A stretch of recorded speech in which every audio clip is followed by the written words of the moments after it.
subax talaado ah 31 May 2022 ayuu ka ambabaxay garoonka caalamiga ah ee Aadan Cadde madaxweynaha Jamhuuriyadda Federaalka Soomaaliya Mudane Xasan Sheekh Maxamuud oo aan wali la caleemo saarin si uu dhaayihiisa ugu soo arko xaaladaha nololeed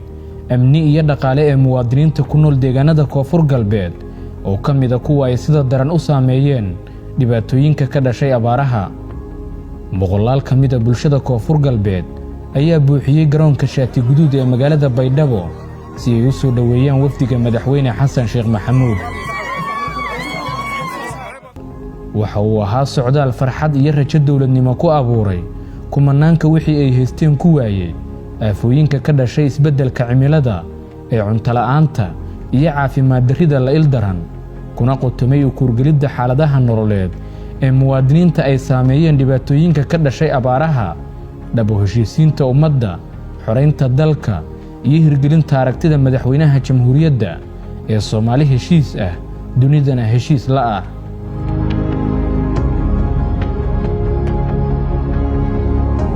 Baydhabo Janaay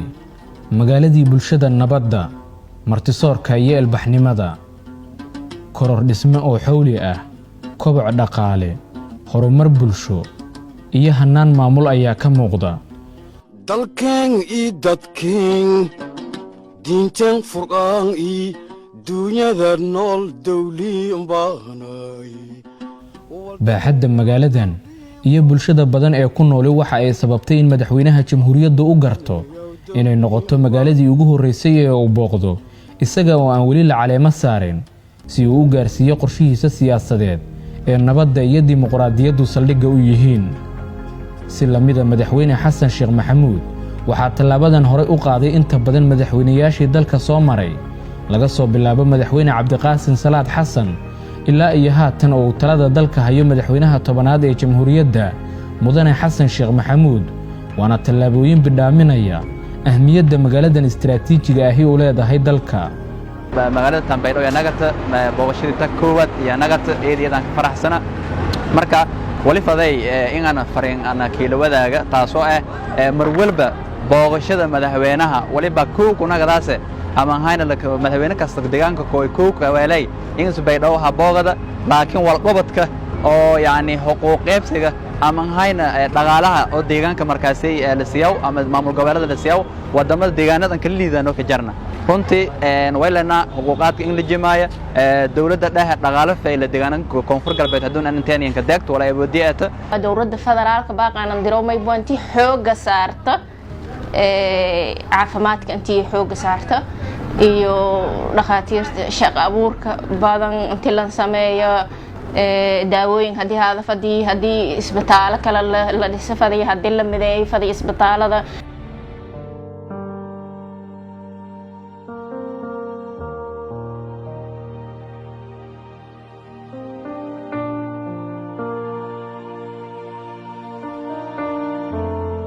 fursad naadira ayay ahayd in madaxweyne Xasan Sheekh Maxamuud muddadii uu ku sugnaa magaalada Baydhabo oo booqdo kaamamka barakacayaasha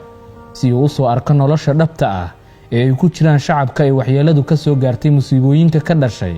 abaaraha biyo la'aanta iyo dhibaatooyinka argagixisadu ku hayaan dadka Soomaaliyeed madaxweynuhu waxa uu xog wareystay odayaasha haweenka iyo carruurta ku nool kaamamka oo la wadaagay duruufaha dhaqaalo caafimaad iyo waxbarasho la'aan ay wajahayaan madaxweynuhu waxa uu ballan qaaday in dawladda Soomaaliyeed ay u maqan tahay aysan ka gaabin doonin itaalkeeda inta ay ka qaban karto duruufaha xilligan haysta isagoo ugu baaqay shacabka Soomaaliyeed inay u gurmadaan walaalahooda tabaalaysan isla markaana faray hay'adaha dawladdu inay dardar geliyaan howlaha gurmadka abaaraha dawladdu waxay priority waa number 1 number 2 amniga dalka inay wax ka qabato laakiin dadkaani bariya amniga la soo doona noloshoodu ma gaartee maanta u baahan yihiin muxuu ahay wixii basic qof bini aadan wuxuu u baahnaado wixii ugu hooseeyay ay maanta u baahan yihiin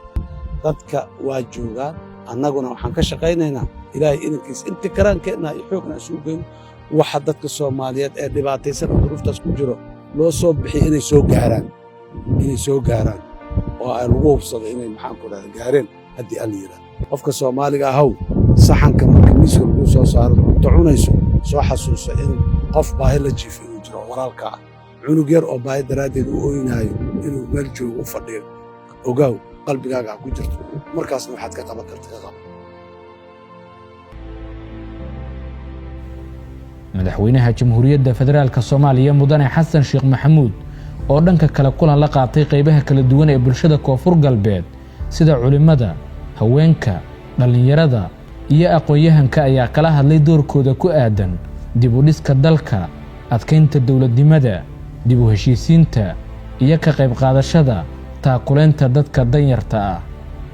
madaxweyne Xasan Sheekh Maxamuud ayaa ka dhageystay bulshada uu la kulmay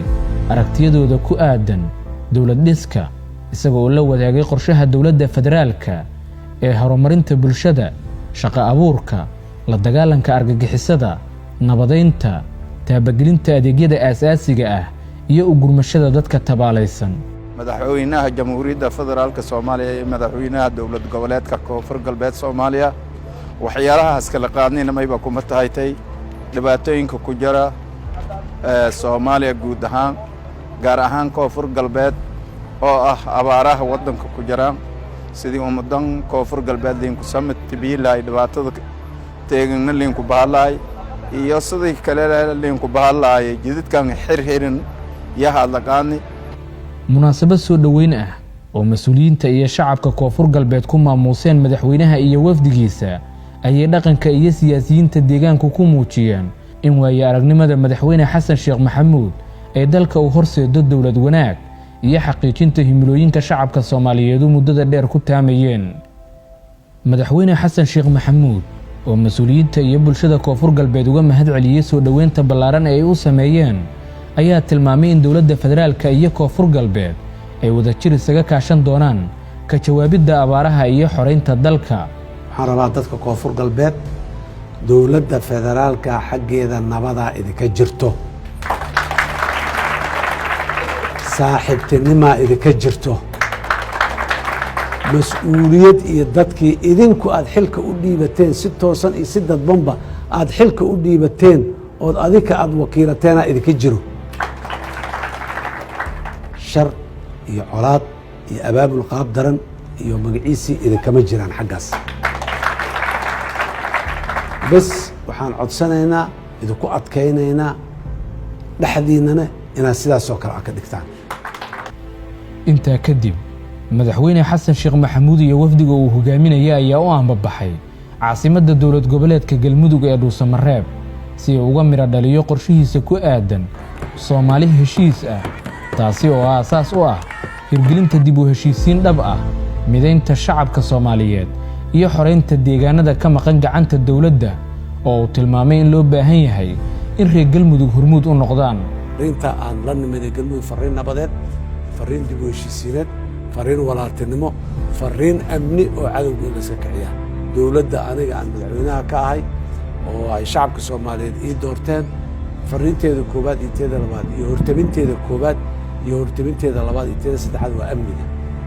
iyo in amnigaas aan gaarno aan himilada ah wixii ay u baahan yahay wuxuu u baahan yahay Soomaaliya heshiisa dawladda heshiis la awaan. si lamida Baydhabo madaxweynuhu waxa uu mudnaan siiyay la kulanka bulshada Galmudug oo ka dhageystay warbixinta guud ee ku saabsan xaaladaha kala gadisan ee deegaanka iyo aragtiyadooda la xiriira dhab u heshiisiinta bulshada Galmudug iyo xoreynta deegaanka. waxaan leenahay madaxweyne soo dhawow dalkaagii iyo deegaankaagii madaxweynaha waxaan leeyahay Galmudug maadaama uu reer Galmudug yahay waa ku faraxsanahay inuu maanta noo imaado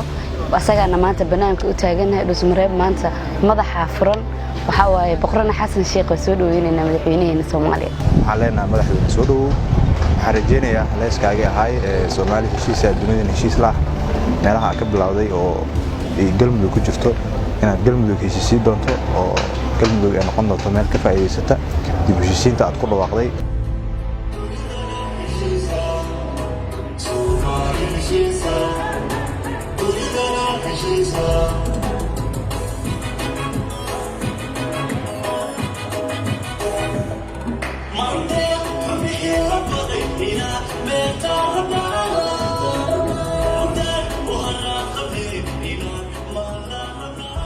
kani kanina waa habeen kale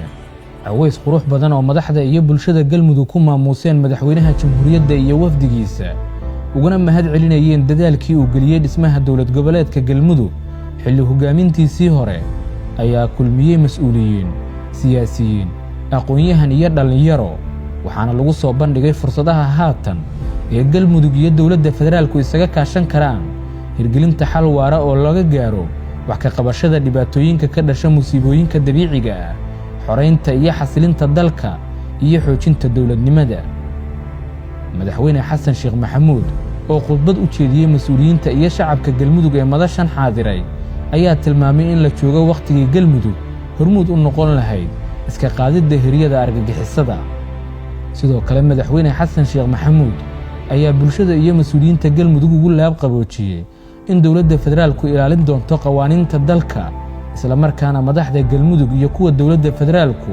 ku wada shaqaynayaan hannaan waafaqsan dastuurka walaalihii iyo saaxiibadii waddadii la soo maray oo dhan ay wax ku soo garagaareen waxaan leeyahay cayaarta waa soo dhammaatay caadi iska dhiga